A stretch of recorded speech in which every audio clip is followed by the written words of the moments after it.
세상에서 가장 존경받는 사람은 어떤 사람일까요?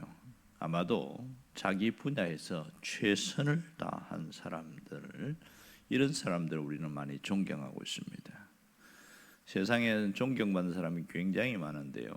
그 중에 한두 가지 예를 들자면, 미국에는 아브라함 링컨 대통령, 또 어둠을 밝혔던 전기를 발명했던 에디슨 같은 인물들을 존경합니다. 우리나라에도 세대가 지나도 여전히 세종대왕이나 이순신 장군은 많은 사람들이 존경합니다. 그러나 할 것 없이 모두가 우러러 보는 것을 알 수 있습니다. 이 존경이란 도대체 무슨 뜻일까요? 존경은 이 사전적 의미를 보면 그 사람을 높이 평가하여 아주 훌륭하게 여기고 마음으로 우러러 받드는 어떤 긍정적인 마음의 태도, 이런 거라고 할 수 있죠.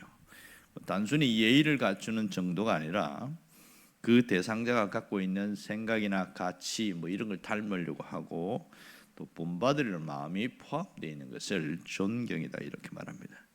오늘 본문에도 보면 존경받는 사람이 나옵니다. 그 사람은 16절에 보면 유덕한 여자다, 이렇게 표현하고 있어요. 오늘 보면 유덕한 여자는 존영을 얻고 근면한 남자는 재물을 얻느니라, 이렇게 얘기하는데, 세번역 성경에 보면 덕이 있는 여자는 존경을 받고 부지런한 남자는 재물을 얻는다, 그렇게 표현했습니다. 여기에 존영을 얻고 했는데, 존영이라는 말이 존귀와 영광을 줄임말이라고 할 수 있죠. 누가 존영을 얻느냐? 바로 유덕한 여자, 등망이 있는 여자다, 이렇게 표현합니다. 여기에 유덕이라는 히브리어 단어를 보면 은혜롭고 덕스럽고 그런 아름다움을 가진 사람, 이런 표현입니다. 은혜롭고 덕스럽고 아름다운 여자는 명예와 존경을 얻는다, 이렇게 말합니다.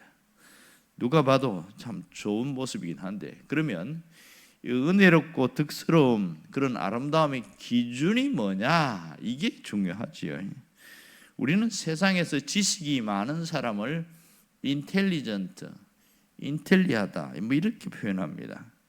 굉장히 지식 있는 사람들은 좀 보면 거의 인격적인 사람들이 많습니다. 그렇지 않은 사람도 있지만, 근데 그런 사람들을 보면 뭔가 좀 더 표현하는 것이나 말하는 것이나 이런 게 좀 뭔가 다른 면이 있어요. 품격이 좀 성숙한 그런 면들이 보이기도 하죠. 쉽게 말해서 교양이 있다, 이렇게 표현하기도 합니다. 그런데 그 기준이 굉장히 모호하거든요. 사람들이 천차만별이니까. 그러면 성경의 기준, 하나님의 기준은 하나님을 믿는 성도들에게 이런 기준을 택기는 상당히 모호할 수 있다는 겁니다.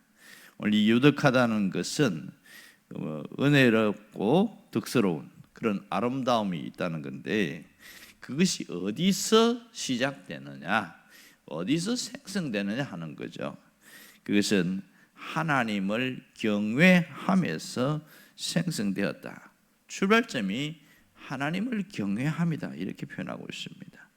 이 등망 있는 성도들, 등망 있는 여인들의 그 기준이 바로 하나님을 경외하는 여인이냐 아니냐로 판단된다는 겁니다. 그러니까 이 하나님을 경외하는 것에서 모든 것이 시작됩니다. 그래서 보면 잠언 1장에 보면 모든 지식과 지혜의 근본은 여호와를 경외하는 것이냐, 이렇게 표현하잖아요. 오늘 여기 나오는 유덕하다는 것, 유덕한 여자의 모든 기준도 하나님을 경외함에서 나올 수 있습니다. 그러니까 외적으로 어떤 보이는 그런 부분보다는 내면적이고 신앙적인 부분이라고 말할 수 있겠지요. 자, 이렇게 하나님을 경외하는 여자는 사람이 상당히 달라요. 오늘 그런 사람이 잠언 31장에 보면 나오는데, 그 사람 뭐라고 표현하냐면 현숙한 여인, 이렇게 표현하고 있습니다. 여기에 현숙한 여인은 덕행이 있는 여자, 이런 뜻인데요, 그냥 외적으로 아름다운 여자가 아니라 여호와를 경외해서 덕망이 있는 여자를 현숙한 여인이다 그럽니다. 그러므로 신앙을 가진 여인들은 하나님이 모두가 이런 현숙한 여인이 되기를 원하고 계시지요. 누가 하나님이 원하시는 현숙한 여자, 덕망이 있는 여자가 될 수 있는가? 그것은 자신의 가치를 외적인 데 두지 않는 겁니다. 이렇게 현숙하고 덕망 있는 여자는 외모나 돈이나 옷이나 집이나 그런 것에 자신의 가치를 두지 않는다는 겁니다. 어떤 분은 자신의 가치를 어떻게 좋은 차를 가진데 그렇게 두는 사람이 있어요. 근데 그 차에 대해서 할부금을 갚는데 굉장히 고생을 하고 있어요. 그럼에도 자신의 가치를 거기에다가 두고 살다 보니까 굉장히 허덕이는 삶을 사는 사람을 봤습니다.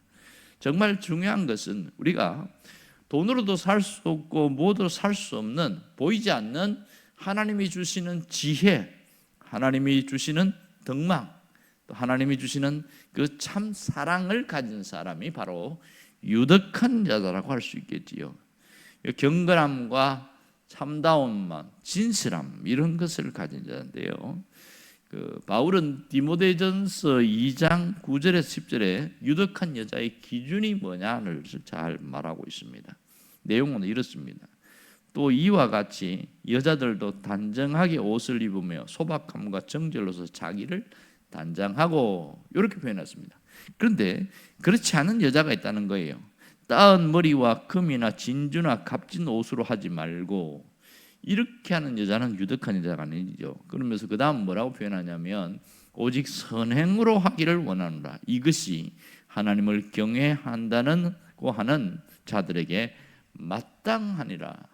바울은 기준을 어디에다 뒀냐면 머리를 아름답게 또 이렇게 닦고 장식하고 휘황찬란한 옷에 금이나 진주로 목걸이를 하고 그런 데 있는 게 아니고 한 내적인 아름다움을 표현하는 그런 여자가 바로 하나님이 원하는 여자라는 거죠. 여기에 보면 덕선행과 하나님을 공경함이 있는 여자다 이렇게 표현하고 있습니다. 베드로도 똑같은 이야기를 하고 있습니다. 이 유덕한 여자에 대해서 베드로전 3장 3절에서 4절을 보면 똑같은 얘기합니다. 너희 단장은 머리를 꾸미고 금을 차고 아름다운 옷을 입는 외모로 하지 말고 오직 마음에 숨은 사람을 온유하고 안정한 그런 사람을 하라. 그런데 심령에 썩지 아니할 것으로 해야 되는데 이게 그 다음 뭐라면 이는 하나님 앞에 값진 것이니라 이렇게 표현했습니다. 그러니까 유덕한 여자, 덕망 있는 여자로 산다는 것은 하나님 앞에 굉장히 값진 것이다 이렇게 표현합니다. 굉장히 귀한 사람으로 여겨지고 있다는 것이죠. 그러니까 이런 사람은 연륜이 가면 갈수록 그 품격이 달라진다 이렇게 말합니다. 바울은 이렇게 말한 것처럼 우리 겉사람은 날마다 낡아지나 우리 속사람은 날로 새로워지는도다. 고린도후서 4장에 보면 바울이 그런 얘기를 했는데요. 나이가 들다 보면 주름살이 많아지고 여기저기 또 삐걱거리고 아픈 데가 생기고 그렇게 되지만 정말 하나님을 경외하는 사람들, 이런 사람들은 품격이 다르더라 그렇게 얘기를 하고 있는 거예요. 속사람이 날로 새로워진다는 것이죠. 그러니까 진짜 잘 믿으면 얼굴에서 연륜이 묻어나고 거기에 하나님의 경외함이 묻어나는 것을 알 수 있다 이렇게 표현하고 있습니다. 하나님의 선하신 성품, 하나님을 늘 생각하다 보니까 그런 성품들이 그 속에 있다는 겁니다. 그런데 이런 것들은 그가 하나님을 닮고 있느냐 아니면 늘 마귀에게 시달리고 있느냐 마귀를 품고 있느냐 그건 달라진다 그런 얘기죠. 사람은 젊음을 더 유지하기 위해서 또 화장품을 또 사용하기도 하고 또 어슬로서 또 주름살도 펴고 이렇게 또 보톡스도 맞고 이렇게 하면서 예뻐지려고 합니다만은 그것이 진짜 내면적인 아름다움을 대체할 수 없다는 것을 성경은 강조하고 있습니다. 이렇게 유덕한 여자로 살 때에 나타나는 결과가 뭐냐? 바로 존영입니다. 존경을 받습니다. 존중을 받는다는 것이죠. 내가 나를 어필하거나 내세우지 않아도 존중을 받게 된다는 것이 성경의 표현입니다. 이러한 존영이 하나님 앞에서 그리고 사람 앞에서 온전히 이루어지기를 간절히 바랍니다. 기도하겠습니다.